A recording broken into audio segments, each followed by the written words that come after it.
رمضان كريم وكل سنة وانتم طيبين.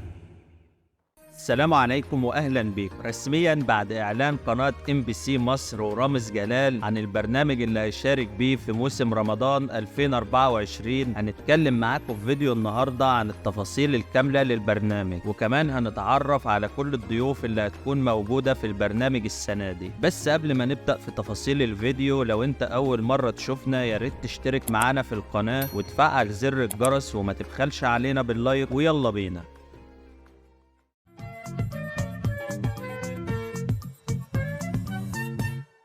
أهلا بيكم مرة تانية. بعد سلسلة من التوقعات لفكرة البرنامج السنة دي، للأسف كل التوقعات كانت غلط، والفكرة السنة دي هتكون مختلفة شوية، لأن رامز هيظهر بشخصيته الحقيقية لأول مرة، وكمان هيستضيف شخصين في كل حلقة من حلقات البرنامج، ويبدأ إنه يوقع ما بينهم ويسخنهم على بعض علشان يزود الإثارة في البرنامج، وبيرجع تاني بعد كده يهديهم علشان يدخل في المرحلة التانية من الحلقة اللي تكون مع الحيوانات زي ما هو واضح في البوستر الرسمي اللي نزل. وبعد كده بيتنقل للمرحلة التانية اللي بتكون عبارة عن فخ هو مجهزه للضيف وبينزله عند الحيوانات، والضيف ده بيكون ضحية للحيوانات والرامز، ويبدأ رامز يعمل حركاته اللي متعودين نشوفها كل سنة مع الضيوف اللي بتكون معاه في البرنامج، وكده يقدر يحقق المطلوب منه في البرنامج وحقق الكوميديا وضحك المشاهدين.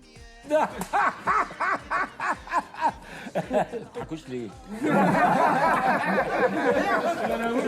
اما بالنسبة للضيوف اللي هتكون موجودة في البرنامج السنة دي، فهي حسب التسريبات وزي ما قلنا هيكون معاه ضيفين كل حلقة. هيكون موجود معاه سمية الخشاب وايتن عامر ونسرين امين، وهيكون معاها يسرى اللوزي، وكمان هيكون في حلقة فيها مي عمر ونجلاء بدر، وهيستضيف بعض نجوم الكورة. هيكون موجود عبد الله السعيد ومحمود عبد المنعم، وهيستضيف محمد الشرنوبي وسارة الطباخ، وكمان هيكون معاه الفنان أحمد مالك والفنانة هدى المفتي، وهيكون في حلقة ما بين مها أحمد وهادي خفاجة اللي ظهروا في الفترة الأخيرة كتير على التيك توك، وكمان هيكون موجود معاه نجوم تانية كتير زي حمد المرغني وزوجته إسراء عبد الفتاح وحسين الشحات وأحمد سيد زيزو، وهيكون معاه شيرين رضا ومجموعة كبيرة جدا من نجوم الفن والرياضة.